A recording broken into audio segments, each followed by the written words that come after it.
Today's mindful moment. Ever think about what happily ever after really means? Like what happens after the big battle, the big victory? That's where we're going today. We're diving into A Court of Frost and Starlight. Ah, yes.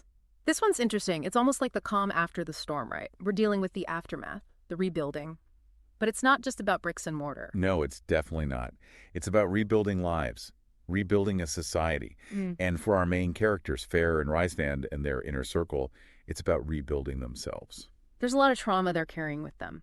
And that's what Sarah J. Maas really dives into here. How do you move forward after experiencing something so horrific? And how do you do that when you're also responsible for leading an entire court? Feyre, as High Lady, is dealing with immense pressure. Absolutely. She's got the weight of the Night Court on her shoulders. She's trying to rebuild Valaris, the city itself, which is scarred from the war. And we see that literally when Feyre visits that bombed-out district. Remember that scene where she's standing in front of what used to be an artist's studio? Oh, that's a powerful one. You can feel the weight of the city's losses pressing down on her. Yeah, it's definitely not a celebratory victory lap. There's a lot of darkness lingering. And speaking of darkness, things aren't exactly peaceful in the Illyrian Mountains either. Right, those are Rysand's fiercest warriors, but there's a lot of unrest brewing there. The Illyrians are very traditional, and they're not exactly thrilled with all the changes Feyre and Rysand are trying to implement. Especially when it comes to the role of women. Exactly. And this creates a lot of tension, even between Rysand and Cassian, his general. Who, being Illyrian himself, understands those concerns better than Rysand maybe does. It's a great example of how Maas uses these personal relationships to reflect the larger societal conflicts going on. So I've got Feyre dealing with the pressure of leadership, the Illyrians resisting change, and then there's Tamlin. Oh, yes. Tamlin, Feyre's former lover and High Lord of the Spring Court. Talk about a wild card. He's full of resentment towards Feyre and Rysand. And his borders are weak, making him a potential threat. Rysand tries to extend an olive branch, but you can tell it's a tense situation, like he's waiting for Tamlin to snap. And then, of course, we have the family drama. Feyre's sisters, Nesta and Elaine, are also struggling to adapt to their new lives as High Fae. Nesta is particularly interesting. She's so deeply traumatized by her experiences that she pushes everyone away. She's angry, she's afraid, and she's definitely not making things easy for anyone. Elaine is more withdrawn, but she's also grappling with these newfound powers she doesn't understand. And her connection to Azriel, the Shadow Singer, is intriguing, to say the least. Both sisters are dealing with trauma and change in very different ways. It makes you think about how there's no one right way to heal. Absolutely. And all of this is happening against the backdrop of the approaching winter solstice. Which is more than just a holiday in this world. It's a time for reflection, for confronting the past, and for hoping for a better future. And the gift-giving during the solstice isn't just about material things. It's about connection. Like Cassian giving Nesta that beautiful box. Yes. It's such a symbolic gesture. It shows how much he cares for her, even though she pushes him away. And Rysand's gift to Feyre, which has a connection to his late mother, speaks volumes about family and legacy. It's those little details that Maas is so good at. They reveal so much about the characters and their relationships. And it makes you realize that even in this fantastical world, with all its magic and power struggles, the things that matter most are the same things that matter to us here. Love, family, belonging. Exactly. It's about the human experience, even when the characters aren't quite human. And that's what makes A Court of Frost and Starlight such a compelling read. It's a reminder that even after the big battles are won, the real work is just beginning. Picking up on that idea of human experience, let's look at Maas's use of symbolism, like light and darkness. It's not just aesthetic. Right. Oh, absolutely. It's woven into the characters' journeys, their struggles. Darkness representing that trauma, that weight of the past. And then light. Light is that hope, that healing moving forward. And we see it so clearly with Feyre, especially with her art. Yeah, think about her early paintings. Those were dark, somber, reflecting her time under the Spring Court. Right. But as she heals, as she embraces her role as High Lady, her art starts to change. It incorporates more light, more vibrant colors. Like Valaris itself rising from the ashes. Exactly. And remember that weaver, Arenia? Oh, yeah, the one with the tapestry. Yeah, that tapestry made of darkness and starlight. It becomes this metaphor for the Night Court's resilience, like finding beauty and strength even in the darkest of times. It's not about ignoring the bad stuff, but finding a way through it. Right.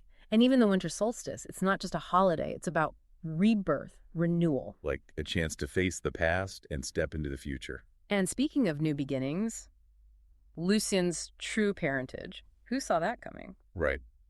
Finding out Helion, the High Lord of the Day Court, is his father changes everything. It makes you question his motivations, his loyalties, like where does he truly belong? And it brings up this whole question of what family really means. Is it blood or is it something more? Especially considering Lucien's upbringing with Baron was, well, awful. It's such a stark contrast to the found family that Feyre and Rysand create. Like, it suggests that family is about love and support, regardless of blood ties. And within that found family, we see Nesta and Elaine starting to heal, starting to find their place. Nesta, she's forced to confront her demons, literally in the Illyrian Mountains. She starts to shed that self-destructive behavior, even though it's a struggle. And Elaine, she starts exploring her powers, finding comfort in Asriel's quiet support. And Feyre's strength too, right? I mean, they're both learning from her. Maas doesn't shy away from the messiness of healing, does she? It's not a straight line. No, definitely not. There are setbacks, mistakes,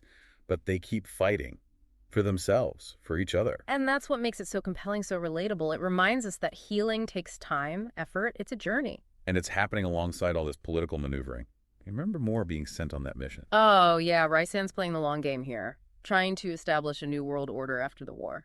And more, with her knowledge and connections, becomes a key player. But it's dangerous for her, especially considering her past trauma and her family ties to the Autumn Court. It's like Maas is saying that even when you're celebrating a victory, there are still battles to be fought. Both internal and external. And Moore's mission, it kind of mirrors her own personal struggle to break free from the past. Meanwhile, Cassian's back in the Illyrian Mountains, dealing with that rebellion. Things come to a head there, the tension between tradition and progress. It puts Cassian in such a tough spot. He's loyal to his people, but he also believes in Rysand's vision. It's a reminder that sometimes love requires us to challenge the ones we care about, even if it's painful. And through all of this, Nesta's transformation is amazing. Right. She goes from recluse to warrior, embracing her strength. It's powerful. Cassian's a big part of that. He sees her potential, the warrior queen beneath the ice. Their relationship, it's a slow burn, but you can't help but root for them. It's amazing how Maas can create these complex relationships amidst all the chaos and rebuilding. And she keeps the tension high, keeps you on the edge of your seat. You're constantly wondering what's going to happen next. What's the future of the Night Court? The future of the Fey world. It's masterful storytelling. It leaves you breathless, emotionally invested. You just want more. And that's what a good book should do, right? Yep. But amidst all the action and intrigue, there's this quieter theme running through A Court of Frost and Starlight. You're right. It's about finding beauty and joy even in the aftermath of devastation. Like Feyre's art. It's her way of processing the trauma, finding light amidst all the darkness. And it's not just her. The whole court, despite their struggles, they find ways to celebrate, to connect. Those solstice celebrations, the gift-giving, even the quiet moments of companionship, they all point to his idea of resilience. And that resilience, it's rooted in love. The love between Feyre and Rysand, the love between their inner circle. The love for their city, their people. It's what allows them to face their demons, to rebuild, to find hope. It's a beautiful message and one that resonates deeply, don't you think? Because we're all searching for that kind of love, that kind of connection. Absolutely. But Maas doesn't shy away from the darker aspects of love either. Right. She explores jealousy, possessiveness, the ways love can be twisted. Like with Camlin. His love for Feyre, it became possessive, controlling. It highlights how love, when it's unhealthy, can be just as destructive as any weapon. It makes you think about consent, boundaries, the difference between love and obsession. And that brings us to the heart of this deep dive, Yeah. A Court of Frost and Starlight. It's not just a fantasy romance. It's about love in all its forms. It's that destructive side of love that really comes into play in these final chapters. You know, Rysand confronting Tamlin, Cassian facing that rebellion, and then Feyre finding out the truth about those dresses. It's like Maas is bringing all these different threads together. The tension is definitely building. And what's so interesting is how those external conflicts, they kind of mirror what's going on internally with the characters. Like Rysand confronting Tamlin, it's not just about territory, right? Oh, it's about so much more. It's about Rysand's own past, his own anger, his need for closure. And the way he handles it, offering Tamlin a chance instead of just seeking vengeance. I think it shows how much Ryzen has grown as a leader. It does. He's learned from his own mistakes, from his own experiences with love's darker side. It's such a contrast to Pamela, who's still stuck in that cycle of pain and resentment. It really highlights the choice we have, doesn't it? To let love consume us or to find a path towards healing and forgiveness. Absolutely. And then there's Cassian facing that rebellion. Oh, that was heartbreaking. It was. He's trying to change Illyrian culture, but it's so deeply ingrained. It's almost like a microcosm of that larger struggle between tradition and progress we see throughout the series. And it really tests his loyalty. He loves his people, but he also sees the harm in their ways. It's a reminder that sometimes loving someone means challenging them, even if it's painful. Right. And even though it's hard, Cassian doesn't give up. He keeps fighting for what he believes in, for Rysand's vision of a better future. And it's so inspiring to see Feyre establishing that art school. Taking all that pain and loss and transforming it into something beautiful. Talk about turning darkness into light. It's like she's empowering the next generation, giving them a way to heal, a way to express themselves. And the fact that she refuses recognition or payment for it, that's true leadership. It is. It's leadership born from compassion, not ego. And then that moment when she finds out about the dresses, Rysand's mother made those for her, for their future. It just gets me every time. It's so powerful. It shows how love can transcend time, even death. And it's not just about romantic love, right? It's about family, legacy, the enduring power of those connections. Yeah, it brings us back to that theme of hope and resilience. Even after loss, life goes on, love endures, and beauty can bloom from the ashes. It's like Maas is giving us a roadmap for navigating those dark times without being consumed by them. Exactly. A Court of Frost and Starlight reminds us that the real work begins after the big battles are won. It's about rebuilding, about healing, about confronting the messy aftermath and finding a way to move forward together. And love is at the heart of it all. Romantic love, familial love, the love between friends, the love for a community. It's what sustains us through those tough times. But it also teaches us to recognize when love becomes unhealthy, when we need to step back or fight for something better. It's a reminder that happily ever after isn't the ending. It's the beginning of a more complex journey, one filled with joy and sorrow, triumphs and heartbreaks. But ultimately, it's a journey that leads us towards a future worth fighting for. And if you're looking for a book that stays with you long after you finish it, a book that makes you feel everything, a book that reminds you of the power of hope and love, then A Court of Frost and Starlight is definitely worth checking out. And be sure to check out the rest of the A Court of Thorns and Roses series if you want to continue the journey with Feyre, Rhysand, and their companions. We've only just scratched the surface here. And that's it for this deep dive into A Court of Frost and Starlight. We hope you enjoyed exploring the complexities of love, loss, and resilience with us. Don't forget to subscribe to the deep dive for more insightful discussions on the topics that matter to you. And if you enjoyed this episode, share it with your friends. Spread the love for knowledge.